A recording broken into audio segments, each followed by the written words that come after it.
গতকালকে পাঙ্গাস মাছের ঝোল রান্না হয়েছে, আজকে হবে পাঙ্গাস মাছের ভর্তা। জিরা বাটা, আদা বাটা ভাইজা নিলাম আগে, পরে বাজবো পেঁয়াজ বাটা, রসুন বাটা, পরিমাণ মতো হলুদ দিয়ে দিব, মরিচের গুঁড়া দিয়ে দিব, আরো কাঁচামরিচ দিব, এখন দিয়ে দিব লবণ পরিমাণ মতো।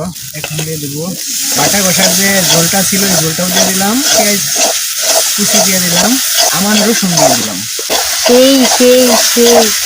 এখন মশলাটা মজায় নেবো ভালো করে। এখন এই যে অল্প কিছু সস পাতা দিয়ে দিতেছি, আর কাঁচামরিচ গুলা দিয়ে দিব, মাছও দিয়ে দিব, মাছ মরিচ এবং রসুন সহ ভালো করে এখন সিদ্ধ করে নেবো, যা হোক। হ্যাঁ, এখন দেখি মাছ সিদ্ধ হইল নাকি।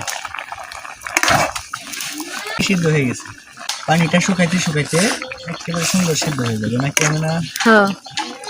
এখন মনে হয় আমাদের সিদ্ধ হয়ে গেছে।